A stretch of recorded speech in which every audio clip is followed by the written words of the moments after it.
देश बचाओ देश बनाओ पीडीएस साइकिल यात्रा का आज 92 दिन हो गया है, जो हम लोग इलाहाबाद संगम शिक्षा सियासत की नगरी से लेकर चले थे 9 अगस्त क्रांति दिवस के दिन। वो 9 अगस्त जिस 9 अगस्त 1942 को महात्मा गांधी जी ने अंग्रेजों भारत छोड़ो का नारा दिया था, तब उस समय यही किसान नौजवान मजदूर किसान के नौजवान साथियों ने मिलकर वो लड़ाई लड़ी और अंग्रेजों को भारत छुड़ाने में मदद मिली। आज फिर से वही दिन था, वही तारीख थी, बस केवल सन बदला। पीडीए का मतलब है पिछड़ा दलित अल्पसंख्यक। आज अगर आप देखेंगे पेपर में उठाकर जगह जगह पर अगर आप देखेंगे तो बाबा साहब भीमराव अम्बेडकर जी का जो दिया हुआ संविधान है, जो आरक्षण है, वो खतरे में है। भारतीय जनता पार्टी के लोग आरएसएस का संविधान लाना चाहते हैं और बाबा साहब भीमराव अम्बेडकर जी के संविधान को चलाने का काम कर रहे हैं। उसको बचाने के लिए हम लोग आए हैं। आज उसी संविधान की देन है, बाबा साहब भीमराव अम्बेडकर जी की देन है, जो लोग मंच पे बैठकर इकट्ठा होकर अपनी बात कह ले रहे हैं, जो आज हमारे वो बचाने हम लोग आए हैं। क्योंकि अगर आज आप लोग नहीं उठेंगे, नहीं जागेंगे, ये मानसिकता जो उनकी बहुत ही विरोधी मानसिकता है, दलित पिछड़े अल्पसंख्यकों के लायक, उसको वो बर्बाद करने पर लगे हैं। इसलिए मेरे नौजवान साथियों, ज्यादातर हमारे नौजवान साथी हैं और हमारे पूरे विश्व में सबसे ज्यादा अगर नौजवानों की संख्या कहीं है तो भारत देश में है।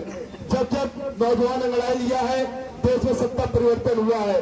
तो आप लोग ये कसम खा लीजिए, अपने संविधान को बचाने के लिए, अपने भारतीय को बचाने के लिए, अपने भारत देश को बचाने के लिए, क्योंकि भारतीय जनता पार्टी के जो प्रधानमंत्री है वो हमारे देश के प्रधानमंत्री नहीं रह गए, वो केवल एक पार्टी के प्रधानमंत्री बन के रह गए हैं, केवल बीजेपी के। रोजगार की बात आएगी, हमें आपको जातियों में बांटने का काम करते हैं। इसलिए आप लोग को समझना होगा, उनके दोहरे नीति पे नहीं जाना होगा, हिंदू मुस्लिम की बात पे नहीं जाना होगा, मंदिर मस्जिद के बात पे नहीं जाना होगा, गीता और कुरान के बात पे नहीं जाना होगा। रोजगार की बात नहीं करते हैं वो। आज तक प्रधानमंत्री जी कभी रोजगार की बात किए हो, कभी विकास की बात किए हो? आज 10 साल पूरा होने जा रहा हो, कोई नौजवान बता दे, कोई बीजेपी का अंधभक्त बता दे, एक विश्वविद्यालय बनवाए हो, कोई हॉस्पिटल बनवाए हो, कोई कार्य किए हो जो गरीबों के उत्थान के लिए हुआ हो? महंगाई बोल रहे थे, बहुत हुई महंगाई की बात। बताइए आप लोग खुद आकलन कीजिए, दाम पेट्रोल का दाम कितना था? 60-70 रुपए हुआ करता था, आज वो दाम कहाँ पहुंच गया? गैस सिलेंडर का दाम 350-400 था, आज वो दाम कहाँ पहुंच गया? गेहूं होता, दाल, तेल, नून, हर एक वस्तु पे टैक्स लगाने का काम अगर कोई किया है, तुम्हारे देश के वही छोटे प्रधानमंत्री जी ने काम किया है। अगर आज आप देखेंगे जो हमारे छोटे नन्हे बच्चे पढ़ रहे हैं, जो जिनको हम लोग पढ़ाने की कोशिश कर रहे हैं, लेकिन शिक्षा का बाजारीकरण कर दिया जा रहा है। और अगर आप देखेंगे विश्वविद्यालय में 400% से ज्यादा से चल रहे हैं। और आप लोगों से यही निवेदन करेंगे, इस बात को समझिए और जातियों में न बटिएगा।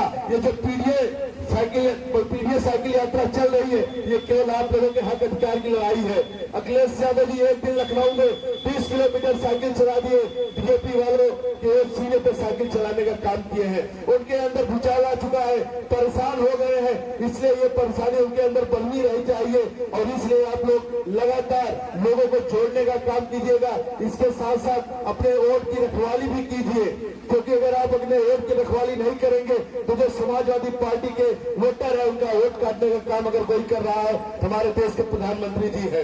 ये अपनी सरकार ईडी और सीबीआई की तरफ से चला रहे हैं और हमारे उत्तर प्रदेश के मुख्यमंत्री जी बुलडोजर के दम पे सरकार चला रहे हैं। इसलिए हम लोग आप लोगों से अच्छा मिलता है तो कहां से मिलेगा? दीमक की तरह हमारे आपके संविधान और आरक्षण का काम खाने का काम वही कर रहा है तो देश के प्रधानमंत्री जी कर रहे हैं। अब ये आएंगे मंचों पे, फिर खड़ियाली आंसू बहाएंगे, वही मंदिर का नाम लेंगे, मस्जिद का नाम लेंगे, हिंदुत्व की बात करेंगे। लेकिन आप लोग कोरोना काल याद करना, नोटबंदी याद कर लेना, किस हालत पे आप लोगों को छोड़ दिए थे, वो दिन आप हमेशा याद कीजिएगा। इन चंद बातों के साथ हम लोग आप लोगों के बीच में आए हैं। मंच में बैठी यहाँ की विधायक विधना की रेखा वर्मा जी का स्वागत करते हैं और इस जो पीडीएस साइकिल यात्रा के नायक है, लोहियावाली के राष्ट्रीय अध्यक्ष आदरणीय शेख यादव जी का हम स्वागत करते हैं और तमाम हमारे यहाँ मंचासीन वरिष्ठ नेतागण हैं, उन सभी का स्वागत अभिनंदन करते हैं। और जितने हमारे नौजवान भाई आए हुए हैं उनसे बस यही निवेदन है कि आप लोगों के कंधे पे बहुत जिम्मेदारी है। ये जिम्मेदारी अगर आप लोग नहीं समझेंगे तो आने वाले 2024 के बाद फिर चुनाव नहीं होने दिया जाए।